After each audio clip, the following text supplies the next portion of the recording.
and demystify it and really just show you that this is an incredible book full of life, full of hope, and all about Jesus. So as always, Michael is here. How you doing, mate?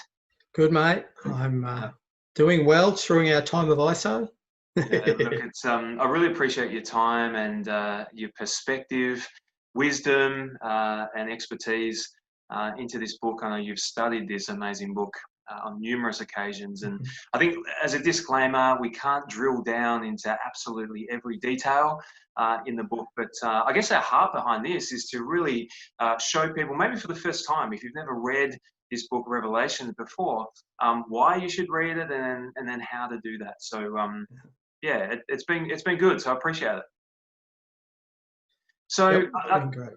yeah, I think today we've sort of been working our way through the book, and we really felt to touch on a few chapters, chapters 17, 18, 19, and 20. And I think one thing we really want to bring into the conversation today is again highlighting the fact that these are visions that John is receiving.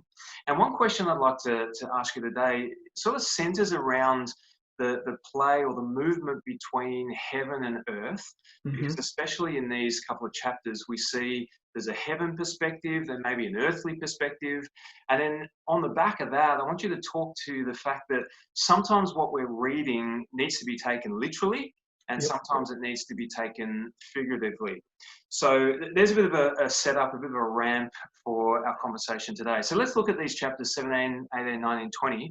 First of all, talk about this sort of interplay between heaven and earth, if you will. So what we need to remember is John is on earth. He's on an island called Patmos, a prison island. Yeah, literally. And then literally, you can go there today. I mean, if we could. It still exists today. But while he's there, we either have 4 to 5 visions or 4 to 5 aspects of one vision. And we come to this one, whereas this part, we see John showing things from from a heavenly perspective. The angel reveals to him, chapter 17, verse 1, chapter 18, verse 1, we see an angel revealing to him about Babylon. And what the angel is showing from a heavenly perspective is the reality of a nation or a kingdom that used to exist. Yeah, it's interesting here that it refers to Babylon, which obviously was a literal nation, not now, but back a few thousand years ago. Yeah, and it wasn't even a literal nation in John's day. It was relegated to the past. So why the issue with Babylon? Well, it's interesting because it was a heavenly perspective of this earthly kingdom. It's mentioned over 300 times in the Old Testament, or in the Bible actually even. And the first time it's mentioned is in Genesis 10, the first Babylonian kingdom, which led into chapter 11 of Genesis with the Tower of Babel, all around Babylon. And under Nimrod, that kingdom reigns for a while, then falls away. And then we have what's called the Neo-Babylonian kingdom, or the New Babylonian kingdom. And one of the rulers was Nebuchadnezzar. Yeah, this is where you've got the writing of Daniel and things like that. He's looking at the end of Jeremiah. So you've got an earthly kingdom, but it's looked at from a heavenly perspective, because you begin to think, well, hang on, Rome is ruling at the time when John's writing this. Babylon doesn't even play into it. The thing is, though, the image that's given of Babylon to John is like a prostitute, a gaudy prostitute that's dolled herself up and sitting on this creature that's got 7 heads. Yeah. Well, I don't know any creatures that are on earth with 7 heads. Yeah. So, okay, this literally then doesn't make sense. So what's being said from a figurative perspective? If you think of something with a lot of heads, it's going to be a lot of hustle and bustle as to which way to go, who's going to lead. And this thing it says to us that it's covered with blasphemy. Yeah, yeah. But when we compare what's being said back to the earthly and the literal Babylon, the worship that we see in Genesis 10 and 11 is not godly. It's worship of another god or other gods. Yeah. When we get to the New Babylonian kingdom, it was still the same. Yeah. Nebuchadnezzar was named after his favorite god. Daniel, Azariah, Mishael, and Azariah will all change, their names changed Yeah. after other gods. So it was very religious or spiritual, but it wasn't the worship of the one true God. So this is the type of thing that's coming through as an undertone, because if we think of it in light of our own today, people can be spiritual. There's a lot of quests to try and understand spirituality, but not so much the faith of Christ. So that underlying figurative concept of spirituality or false religion that's blasphemous is there. Yeah. And the angel reveals this to John. So it's falsely religious as an empire. In chapter 17 we see this. Chapter 18 we see the whole economics of the previous empire. Well, that's still trying to push through with some of the, look how much we're into materialism. You know, we grade each other according to our house size and the latest model cars and clothes. And the kingdom of Babylon, as I said, is portrayed as a prostitute. It's got these 7 heads with 10 horns. And even the name that the prostitute is said to have been wearing on the forehead, and here we come back to this forehead thing again that we looked at a couple of times ago. The mark, or last time. Babylon, the great mother of all prostitutes and obscenities in the world. Well, she's proud to wear that. Now, I've never seen anybody that looks like that. It's, on one hand, it's doesn't make sense to be literal, but there are still some literal aspects to it, because one aspect of this in, say, Revelation 17:6 and 18:24 is the killing off of the martyrdom of Christ followers that don't get the mark and follow this one. So there are going to be, and as there has been, there's going to continue to be literal martyrdoms. So there's this interplay between heaven and earth. And we need to ask the question, is this happening in heaven? Is this happening on earth? Could it be literal? Could it be figurative? I think they're the things that we, as we interpret, we need to look at. One last thing I might like to say just before I hand over to you again is, notice here we've got the image of a prostitute as opposed to the marriage of the bride. The marriage feast that's nearly ready to happen in the next chapter, chapter 19, where Christ as the groom has the church as a bride. So it's almost like a legal ceremony as opposed to a self-fulfillment going to see the prostitute. It's interesting because the whole tone, I suppose, changes radically when you get to chapter 19. Because it's all about a king. It's all about this king coming, declaring, that Jesus is on the throne, and it kind of puts true worship back on the pedestal. Because you were talking earlier about this false worship, but now we see true worship, and even verse 4 of 19, the 24 elders and the 4 living creatures fell down and worshipped God who was seated on the throne. And that's obviously picked up from earlier on in the book of Revelation, the same language. And this is why it's so beautiful, because again, this whole chapter talks to Jesus. This is Jesus. And even, let me just read a couple of scriptures out here, because I think it's just beautiful, just phenomenal. Verse 11 in chapter 19, the rider on the white horse, talking about Jesus. I saw heaven. So again, this is John, the vision. I saw heaven standing open, and there before me was a white horse whose rider is called Faithful and True. With justice he judges and makes war. His eyes are like blazing fire, and on his head are many crowns. He has the name written on him that no one knows but himself. He is dressed in a robe dipped in blood, and his name is the Word of God. The armies of heaven were following him, riding on white horses and dressed in fine linen, white and clean. Out of his mouth comes a sharp sword with which to strike down the nations. He will rule them with an iron scepter. He treads the winepress of the fury of the wrath of God Almighty. On his robe and on his thigh, he has the name written, King of Kings and Lord of Lords. I read that, Michael, and can you just put yourself into John's mind for a moment? He has this vision of Jesus.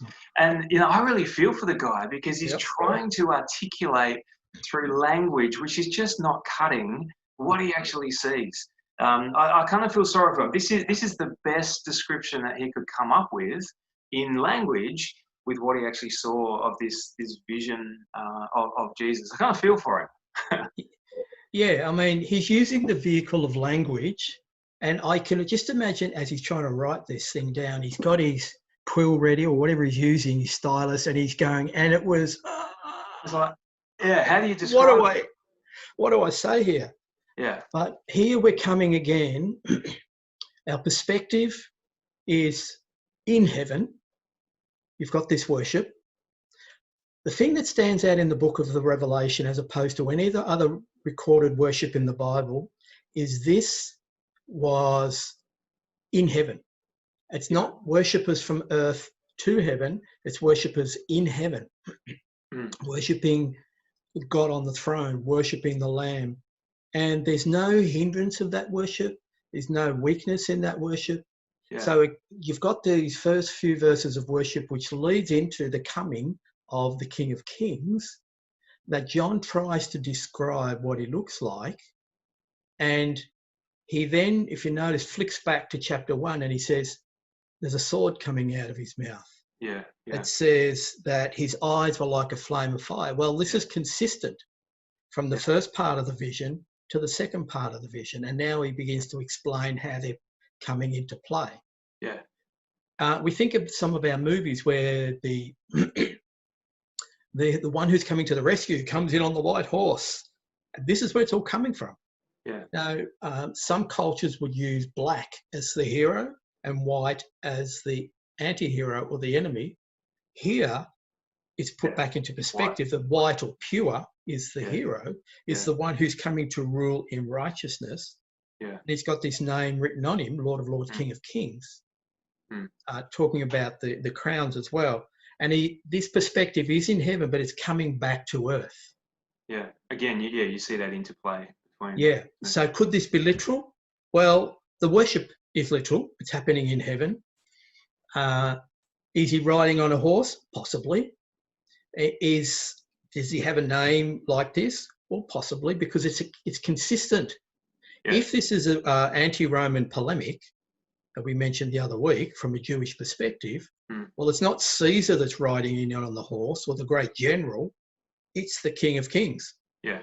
That regardless of who's ruling over us at the moment and who's riding in and taking over our town or our nation, there's one that's coming that's going to put all that back into perspective. Yeah, great. Moving you on just quickly, because our time is starting to go.